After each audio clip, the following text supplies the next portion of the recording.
ಬಸನಗೌಡ ಯತ್ನಾಳು ನನ್ನ ಮೇಲೆ ನನ್ನ ಮಾನಹಾನಿ ಮಾಡುವಂತ ನಾನು ಇಡಿ ಸಿಬಿಐ ಇನ್ಕಮ್ ಟ್ಯಾಕ್ಸ್ ಕೇಸ್ನೆಲ್ಲ ಕೂಡ ನನ್ನ ಮೇಲೆ ಕೈ ಬಿಡಬೇಕು ಅಂತೇಳಿ ನಾನು ಸೆಂಟ್ರಲ್ ಗೌರ್ಮೆಂಟ್ ಹತ್ರ ಕೈ ಬಿಡಬೇಕು ಅಂತ ಹೇಳೋರು ಸ್ಟೇಟ್ಮೆಂಟ್ ಮಾಡೋಕ್ಕೆ ನಾನು ಸೆಂಟ್ರಲ್ ಮಿನಿಸ್ಟರ್ಸ್ನ ಎಲ್ಲ ಹೋಗಿ ಸಂಬಾಲ್ ಬಿಡ್ತಾ ಇದ್ದೀನಿ ಅಂತ ಹೇಳಿ ಏನೋ ಒಂದು ಹೇಳಿಕೆ ಬಹಳ ಕೆಟ್ಟ ಬಾಯದು ಹೇಳ್ತಾ ಇದ್ದೆ.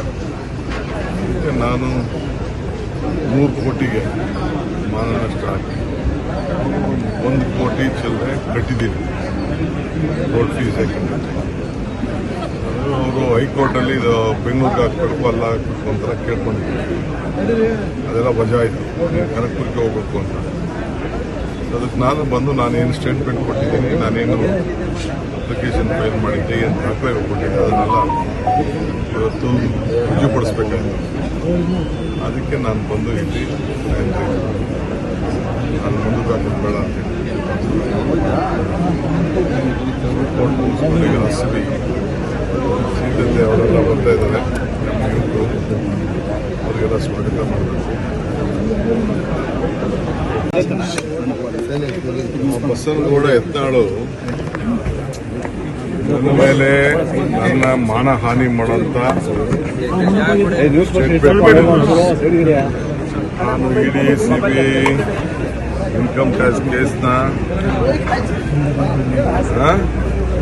ಕೇಸ್ನೆಲ್ಲ ಕೂಡ ನನ್ನ ಮೇಲೆ ಕೈ ಬಿಡಬೇಕು ಅಂತೇಳಿ ನಾನು ಸೆಂಟ್ರಲ್ ಗೌರ್ಮೆಂಟ್ ಹತ್ರ ಕೈ ಬಿಡಬೇಕು ಅಂತ ಹೇಳೋರು ಸ್ಟೇಟ್ಮೆಂಟ್ ಮಾಡೋಕ್ಕೆ ನಾನು ಸೆಂಟ್ರಲ್ ಮಿನಿಸ್ಟರ್ಸ್ನ ಎಲ್ಲ ಹೋಗಿ ಸಂಬಾಲ್ ಬಿಡ್ತಾ ಇದ್ದೀನಿ ಅಂತ ಹೇಳಿ ಏನೋ ಒಂದು ಹೇಳಿಕೆ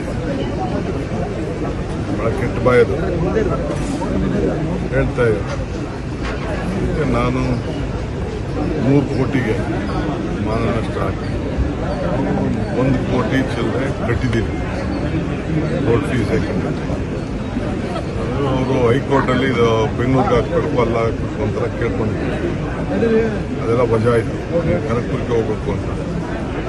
ಅದಕ್ಕೆ ನಾನು ಬಂದು ನಾನೇನು ಸ್ಟೇಟ್ಮೆಂಟ್ ಕೊಟ್ಟಿದ್ದೀನಿ, ನಾನೇನು ಅಪ್ಲಿಕೇಶನ್ ಫೈಲ್ ಮಾಡಿದ್ದೆ, ಏನು ದಾಖಲೆ ಕೊಟ್ಟಿದ್ದೆ, ಅದನ್ನೆಲ್ಲ ಇವತ್ತು ರುಜುಪಡಿಸ್ಬೇಕಾಯ್ತು.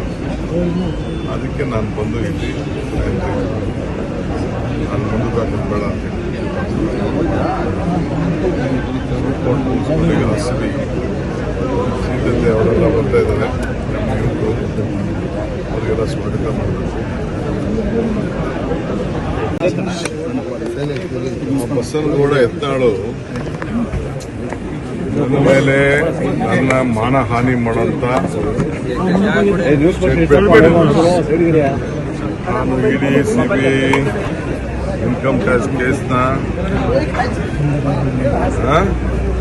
ಕೇಸ್ನೆಲ್ಲ ಕೂಡ ನನ್ನ ಮೇಲೆ ಕೈ ಬಿಡಬೇಕು ಅಂತೇಳಿ ನಾನು ಸೆಂಟ್ರಲ್ ಗೌರ್ಮೆಂಟ್ ಹತ್ರ ಕೈ ಬಿಡಬೇಕು ಅಂತ ಹೇಳೋರು ಸ್ಟೇಟ್ಮೆಂಟ್ ಮಾಡೋಕ್ಕೆ ನಾನು ಸೆಂಟ್ರಲ್ ಮಿನಿಸ್ಟರ್ಸ್ನ ಎಲ್ಲ ಹೋಗಿ ಸಂಬಾಲ್ ಬಿಡ್ತಾ ಇದ್ದೀನಿ ಅಂತ ಹೇಳಿ ಏನೋ ಒಂದು ಹೇಳಿಕೆ ಬಹಳ ಕೆಟ್ಟ ಬಾಯದು ಹೇಳ್ತಾ ಇದ್ದೆ. ನಾನು 100 ಕೋಟಿಗೆ ಮಾನ ನಷ್ಟ ಹಾಕಿ 1 ಕೋಟಿ ಚಿಲ್ಲರೆ ಕಟ್ಟಿದ್ದೀನಿ ರೋಡ್ ಫೀಸ್ ಯಾಕೆಂದ್ರೆ ಅವರು ಹೈಕೋರ್ಟಲ್ಲಿ ಇದು ಬೆಂಗಳೂರಿಗೆ ಹಾಕ್ಬೇಕು ಅಲ್ಲ ಹಾಕ್ಬೇಕು ಅಂತರ ಕೇಳ್ಕೊಂಡಿದ್ದೆ. ಅದೆಲ್ಲ ವಜಾ ಆಯಿತು, ಕನಕಪುರಕ್ಕೆ ಹೋಗ್ಬೇಕು ಅಂತ. ಅದಕ್ಕೆ ನಾನು ಬಂದು ನಾನೇನು ಸ್ಟೇಟ್ಮೆಂಟ್ ಕೊಟ್ಟಿದ್ದೀನಿ, ನಾನೇನು ಅಪ್ಲಿಕೇಶನ್ ಫೈಲ್ ಮಾಡಿದ್ದೆ, ಏನು ದಾಖಲೆ ಕೊಟ್ಟಿದ್ದೆ, ಅದನ್ನೆಲ್ಲ ಇವತ್ತು ರುಜುಪಡಿಸ್ಬೇಕಾಯ್ತು.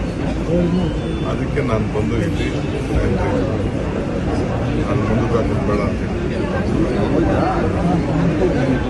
ಕೋರ್ಟ್ ಮುಗಿಸ್ಕೊಂಡು ಎಸ್ಬಿ ಸೀತತೆ ಅವರೆಲ್ಲ ಬರ್ತಾ ಇದ್ದಾರೆ. ಯುವಕರು ಅವರಿಗೆಲ್ಲ ಸ್ವಾಗತ ಮಾಡಬೇಕು. ಹೆಚ್ಚಿನ ವಿಡಿಯೋಗಳಿಗೆ ಪ್ರತಿಧ್ವನಿ ಯೂಟ್ಯೂಬ್ ಚಾನೆಲ್ ಸಬ್ಸ್ಕ್ರೈಬ್ ಮಾಡಿ, ಬೆಲ್ ಐಕಾನ್ ಕ್ಲಿಕ್ ಮಾಡಿ.